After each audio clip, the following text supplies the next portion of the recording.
Israel's Prime Minister Benjamin Netanyahu is a figure who sparks intense debate. Accused by many, including the UN and the International Criminal Court, of committing war crimes, Netanyahu remains a polarizing leader who clings to power. Since the Hamas terror attacks on October 7, 2023, many thought Netanyahu's influence was waning. However, after a year and a half of conflict in Gaza, Lebanon and Syria, he remains firmly in control. Despite facing fierce protests both at home and abroad over his military actions and various corruption scandals, Netanyahu has found new allies. Hungarian Prime Minister Viktor Orban and US President Donald Trump have thrown their support behind him, welcoming his radical approach, even as the International Criminal Court has issued an arrest warrant against him. On To The Point, we ask Netanyahu's endless wars. How dangerous will they be for Israel?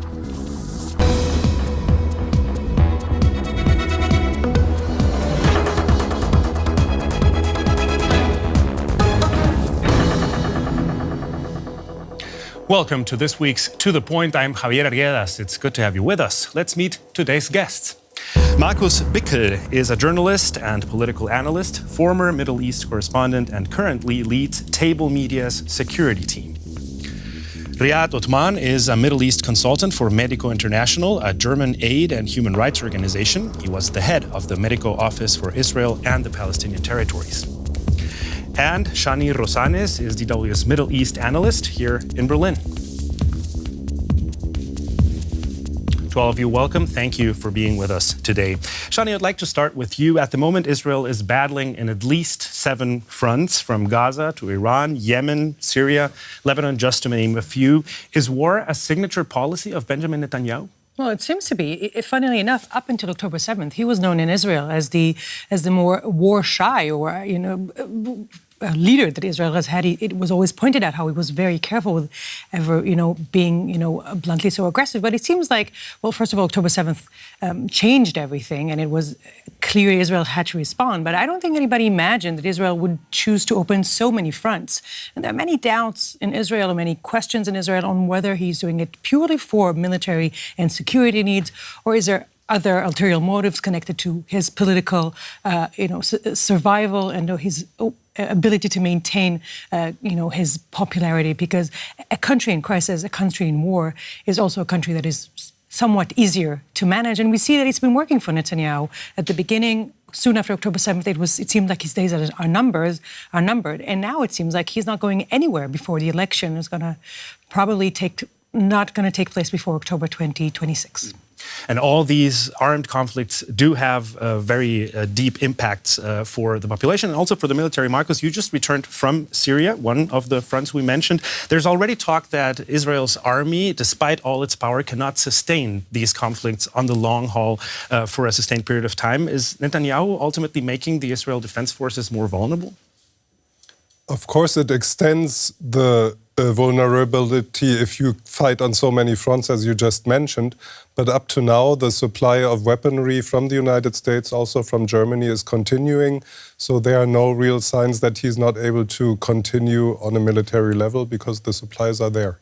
And what about the human aspect of the war? The human aspects, of course, they are horrible in Gaza, they are horrible in the Westbank and in Lebanon, Syria. Yemen has been bombed repeatedly. It's a regional confrontation with huge human costs for all the people living there, including Israel. Now, this has all been justified with the necessity to eliminate Hamas, bluntly said. Riyad, just last week, Hamas launched 10 rockets against Israeli territory. It was the largest attack from Gaza since Israel resumed its attacks. How is that even possible, and what does it tell us about the capacity of the Israeli army to eliminate Hamas as it vows? Well, I'd say none of the 2 war objectives, and by this I mean what's been officially declared by the Security or War Cabinet in Israel, has been achieved within 1.5 years of waging war, I'd say not only against Hamas, but also on the people of Gaza. Neither has Hamas been destroyed. I mean, even the Israeli army admits that Hamas has as many fighters nowadays as they had before October 7th. nor have the hostages been liberated. I mean, the only significant number of hostages that has been liberated was during ceasefires and with agreements. Through military action, Israel only managed to free 8 or 9 of them. And meanwhile, if I just want to quickly say, this is not something minor that Hamas is firing rockets against Israel. It means we are back at square one. It means that 50,000 Palestinians are dead. It means that Israel has been fighting this war for a year and a half, but nobody finds any solution or no way out. We see everybody going back to the same old toxic, terrible habits. And in the meantime, so many lives have been destroyed. What has been achieved? And this is some of the frustration we're also seeing from the Israeli public, who are asking themselves, nobody had imagined on October 7th or 8th or 9th that a year and a half in, Israel would still be in a place that it's seeing launches of rockets, coming from Gaza into Israeli territory. That's why there's so much discomfort, not only in Israel, but also in Gaza. The long-negotiated ceasefire has become a distant memory, leaving a trail of shattered promises. Both sides accuse each other of breaking the agreement, reigniting the cycle of violence and loss in Gaza. The conflict rages on. Since mid-March, war in the Gaza Strip has been raging on again, suffering and countless deaths, along with daily Israeli airstrikes.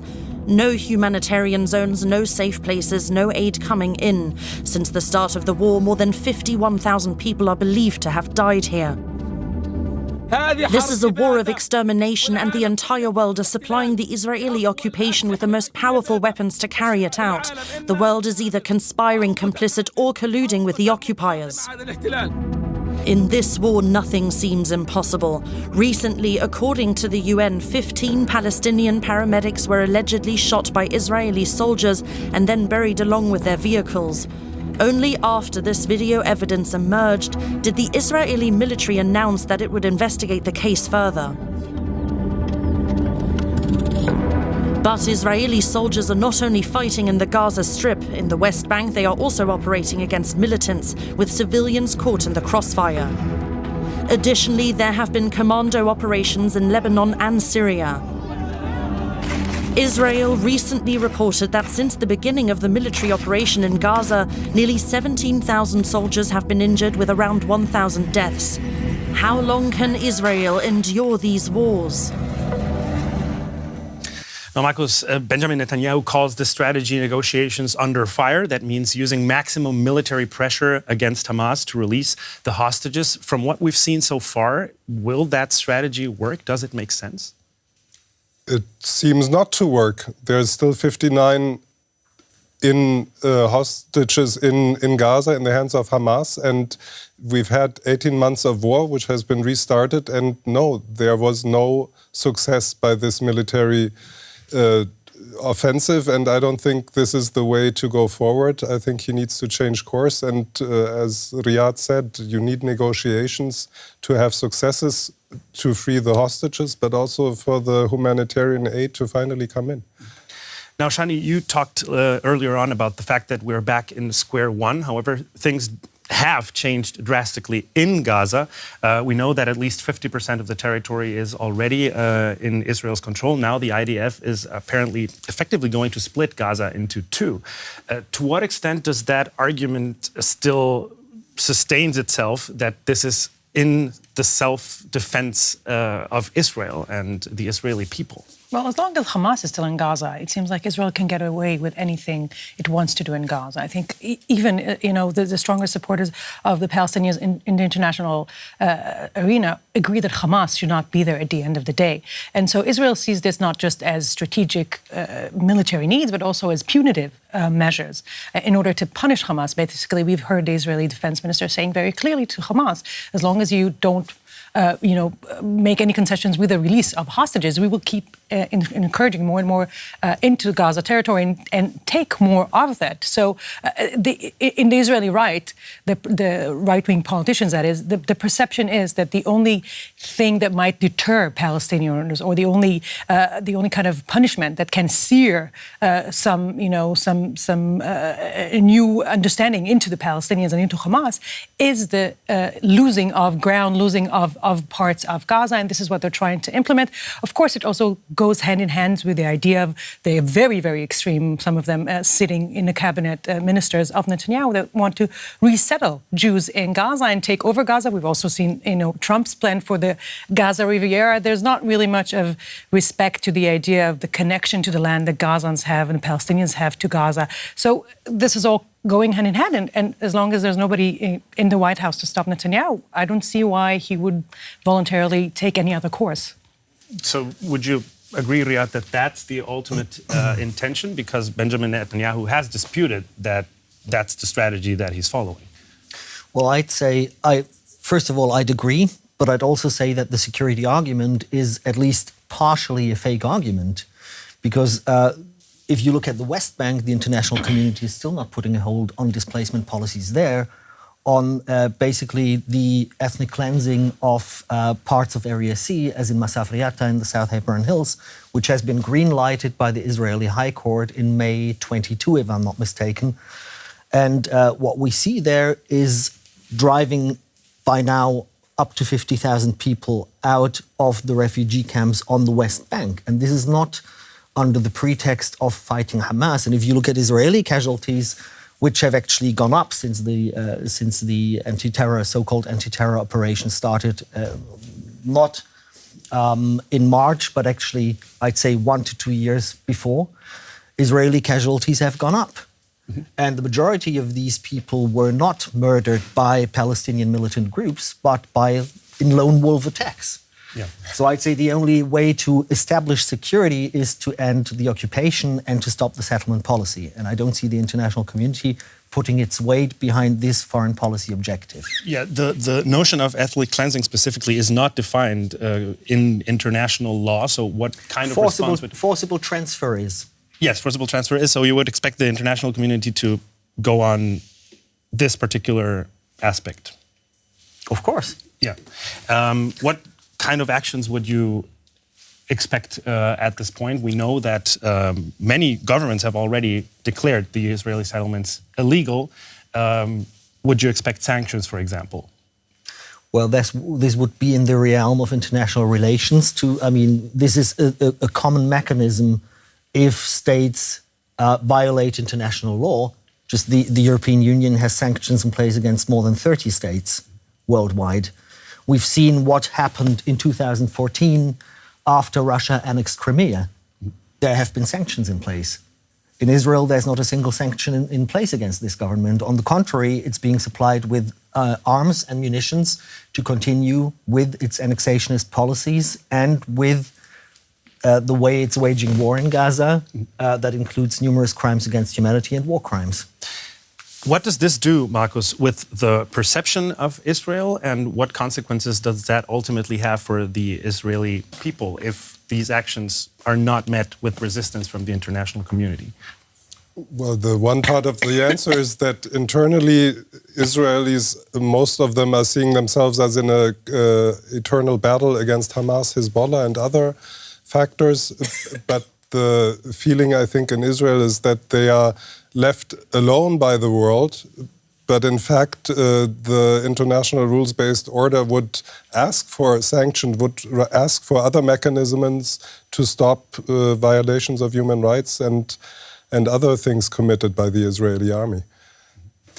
Shani, when we look at the rhetoric that is coming from the Israeli government and from Netanyahu, we already discussed it, it is the freeing of hostages that would be the main priority. However, if we take a look inside of Israel, several families of the hostages say and claim that freeing the hostages is not really high on Netanyahu's priority list. Why that criticism? Where does it come from? Well, you need to keep in mind that releasing of the hostages was added later to one of the goals of the war. Initially, the main goal of Israel was to eradicate Hamas, government in Gaza, which is still the main goal.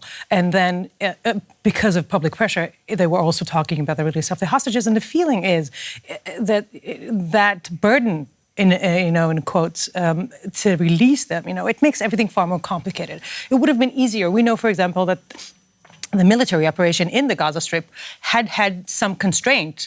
Some would say maybe not enough, definitely considering the horrific results of the death toll. But even for the Israelis themselves and the release of hostages, we've seen investigations indicating there's about 40 of the hostages that were taken alive and were kept alive in Gaza must have found their death because of Israeli military actions. So this is sort of a weight. That the way, if you look at the clean terms of military operations, the need to work around, Gaza and Hamas in a way that, still saves the hostages. So, and the fact is that maintaining these two goals or achieving these two goals of eradicating Hamas while at the same time keeping the hostages alive, these are contradicting goals. And Netanyahu has not found a way yet to make them both work unless through, as Riyad mentioned before, ceasefire and, releases that were coordinated with Hamas.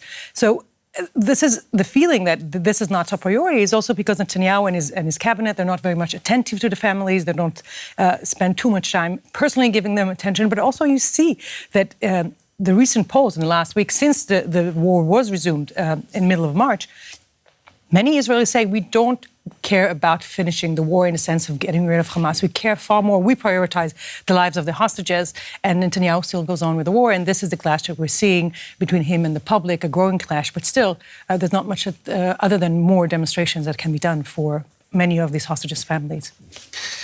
If the security is not really the argument, if the pressure is not really the solution, the question is why does Netanyahu follow these policies? The war in Gaza has left Israel's prime minister and his country isolated to a certain extent on the global stage. There are only a few who still stand by him, and one of them is U.S. President Donald Trump. Netanyahu has few friends left in the world. Donald Trump is one of them. The American president supports Netanyahu's hardline approach, including the idea that Gaza could become a zone under American-Israeli administration. We're committed to getting all the hostages out, but also eliminating the evil tyranny of Hamas in Gaza and enabling the people of Gaza to freely make a choice to go wherever they want. The controversial plan sparks strong resistance even within Israel. Netanyahu's critics oppose the mass displacement of Palestinians and extension of the war. According to polls, a majority of Israelis want Prime Minister Netanyahu to resign. But he and his right-wing government remain undeterred even by the courts. Netanyahu is facing corruption charges and his closest aides are under investigation for illegally working for Qatar. Since November 2024, there is a standing arrest warrant against Netanyahu for war crimes in the Gaza Strip, issued by the International Criminal Court. Despite all the accusations, Netanyahu visited Europe last week. He was welcomed by Hungarian Prime Minister Viktor Orban. How isolated is Netanyahu really? Can he maintain his hold on power? Michael, support from the U.S., as we already mentioned, is crucial for Israel. Donald Trump is not an easy partner. What do these leaders have in common, and how do we explain that seemingly unlimited support?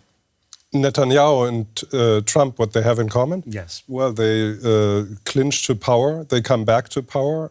Netanyahu was out of power for about a year and made it back into office despite the corruption scandals.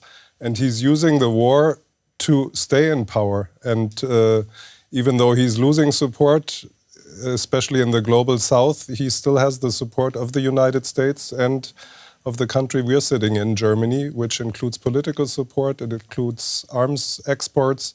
So it doesn't look as he will lose power soon. Riyad, in one of your blog entries, you linked the resumption of fighting in Gaza with Netanyahu's ambitions to stay in power. What is the link you make there? Well, the thing was that he didn't have a majority without the ultra-Orthodox parties to pass a government budget, that he had a deadline for passing. And that could have been, I'd say, the single issue in Israeli politics that could have caused the downfall of his government. The issue was, though, that the very controversial question of the ultra-Orthodox draft into the Israeli army could have been made a demand from those ultra-Orthodox parties. So I stated, or I assumed, that going back to war was politically cheaper in terms of domestic politics in Israel because it would secure the return of Itamar Ben-Gvir into the coalition, which happened on the first day of resuming the bombardment of Gaza. And this is, I think, a way of securing his own power at the cost of the Palestinians in Gaza. With these conditions and with that, let's say, waning popular support, Shani, some wonder, why is he still in power with all the adversaries, with judicial conflicts, and again, losing popular support? Well, on paper, at least, Israel is still a democracy, and he was elected, and his term will be due on October 2026. And there's no other way to remove him of power unless he chooses to step down, which I doubt he will. He has not done it soon after October 7th, when he was his most vulnerable. Then he's probably not going to do it now, when he has managed, in the meantime, to gain even more support and to rearrange the political system in his favor. We were asking before about Trump and Netanyahu and what they have in common. I mean, one of the things they have in common is their very little respect, if not to say very big dismay, with international order as we see it now, with international institutions as they've been set up in the world post World War II. If it's the UN, if it's the ICC, all of that. Of course, I mean, the gift that Orban gave Netanyahu was, stepping down from the court. This is not by any chance, not just because of the warrant. This is what we're standing now. I mean, the fact that we are seeing the world order as we've known it falling to pieces is working in the benefit of people with authoritarian tendencies like Orban, like some would say Netanyahu, and populist tendencies like Trump. And then at the same time, it's also, we're seeing it spreading around the world, and it means that for Israel, there's very little constraint that are left. Anybody, Europe is very busy with Ukraine and its own war and its own problems. There's not very much appetite for anybody, anywhere, to be dealing with this endless war, so it seems, in Gaza, and the terrible human tragedy that is part of it. If the international order is at risk, it is upon the countries that still defend these democracies to step in. What do we make of the case of Germany specifically? In all likelihood, next Chancellor Friedrich Merz has already said that he would find ways, quote unquote, to allow Benjamin Netanyahu to visit Germany. What does this tell us about the state of international law? Well, it first of all tells us something about the designated German chancellor, that he's willing to invite Netanyahu despite the arrest warrant of the ICC, which is a clear sign that there are double standards in place. He'd never invite Putin, who's also wanted by international justice, and inviting Netanyahu despite the claims against his wars is a welcome partner because of the historic relationships between Israel and Germany. It's not a good sign, and it's a sign that you close an eye in terms looking at Israel. So Germany, as one of the pillars, as it has long been, of a rules-based world order, is weakening it by steps like these. Would you see Germany also turning its back on the International Criminal Court? No, it's at least verbally supporting it, but if you don't follow the orders of it, it weakens it, yes. Riyad, sometimes you wonder what Netanyahu's ultimate political goal is with the situation as it is now. Would it be win all these wars, get rid of his enemies, somehow get a turning point on popular support, and then have a legacy as a great leader for Israel? Or what do you think is his aim when we try and see into the logic? I wouldn't call the current state of affairs a war. I mean, there is a ceasefire in Lebanon, and Hezbollah had made it abundantly clear repeatedly that if Israel stops its operation in Gaza, then rockets from Lebanon would stop. I don't see there a war going on in spite of the absence of a peace agreement between Syria and Israel, but there's no war between the current Syrian leadership and Israel. Israel has illegally expanded the occupied territory in Syria. I would say one should listen to what Israeli politicians say in terms of, say, the ethnic cleansing of Gaza, the de jure annexation of the Westbank. I mean, these are announcements. There's numerous announcements of war crimes by Israeli politicians, by the leadership of the army. And these are comments that are not being leaked. These are publicly and officially made comments and announced policies. And there is no action being taken against them. And I think if one gives the government of Benjamin Netanyahu a free hand, we might see crimes worse than what we've already seen so far in the Gaza Strip, but also on the West Bank. With consequences certainly also for Israel as a whole. I have time for one more closing question. Has Israel become a safer country under Benjamin Netanyahu? It's for all three of you. It's a yes/no question. No. No? I think October 7th speaks for himself. Of course, no. Agreed. No. Consensus, at least on this table. Thank you very much to all three of you for this debate. Also for you for watching. And remember, you can always watch our videos on YouTube. Search for DW News and the latest To The Point shows. I'm Fayyad Al-Ghadas here in Berlin. Until next time, take care and goodbye.